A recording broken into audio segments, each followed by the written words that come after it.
2, 3. West Wing Week! Awesome.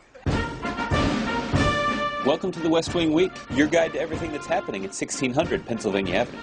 But first, a brief message from the Secretary of Homeland Security, Janet Napolitano. I'm Janet Napolitano, and I just returned from my third trip to the Gulf Coast, where we're working around the clock in our response efforts. You too can be part of this 24/7 response by volunteering. Please visit whitehouse.gov. This week, May 7th to the 13th, or hang on to your hats.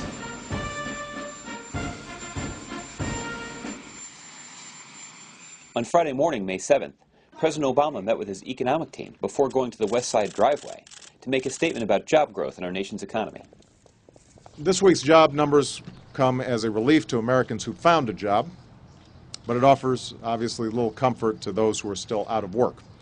So, to those who are out there still looking, I give you my word that I'm going to keep fighting every single day to create jobs and opportunities for people. On Sunday, May 9th, the President traveled to Hampton, Virginia to deliver the commencement address at Hampton University. In his speech, he touched on the historic circumstances of the school's founding. You know, we meet here today as graduating classes have met for generations, not far from where it all began, near that old oak tree off Emancipation Drive. I want to give you this, and this is a seedling from that oak. The tree then departed for Washington, where it arrived at Andrews Air Force Base. On Monday morning, May 10th, the President announced that Solicitor General Elena Kagan would be his nominee for the Supreme Court. Just don't trip. That'll be really embarrassing. Very nice for you to say that at this moment. Right. While we can't presume to replace Justice Stevens' wisdom or experience, I have selected a nominee who I believe embodies that same excellence, independence, integrity, and passion for the law, and who can ultimately provide that same kind of leadership on the court. That afternoon, President Obama swore in the bipartisan members of the President's Intelligence Advisory Board. Sir? How you doing, brother? Good to see you. Mr. President, great to see you. The group then held a meeting in the Roosevelt Room. The President then went to the Situation Room, where he met with cabinet members and senior advisors to monitor efforts to contain and control the BP oil leak in the Gulf of Mexico. On a rainy Tuesday, May 11th, President Obama spent the day in meetings, preparing for the visit of Afghan President Hamid Karzai.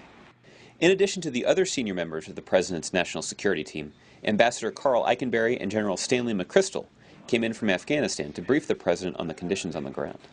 The President also took some time to call David Cameron to congratulate him on becoming Prime Minister of the UK. David, congratulations. You know, we have no closer relationship than with the British people.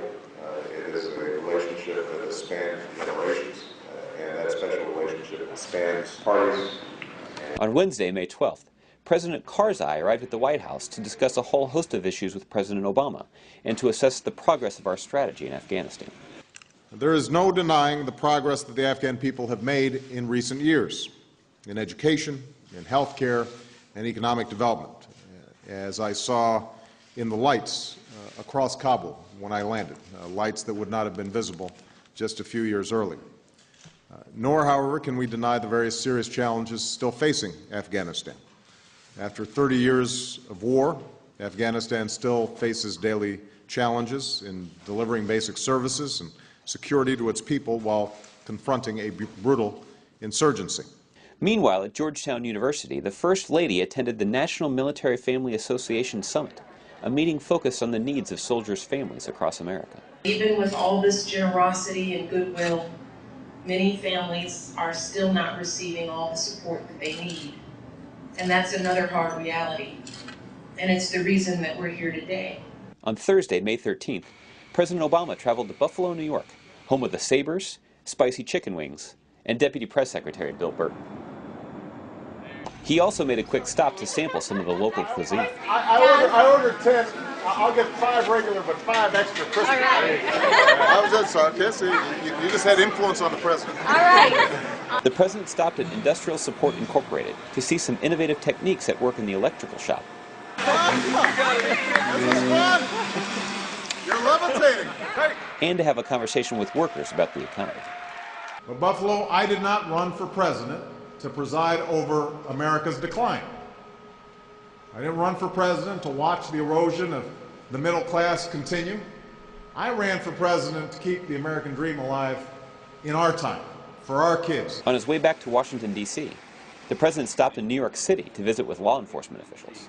Well, the suspicious vehicle is really suspicious. Well, please, everybody have a seat. Have a seat. I want to find out what was going on here. To find out more information on any of these topics or to see complete videos of these events, go to whitehouse.gov. And thanks again for checking out your West Wing Week. This is a much better looking group than last year.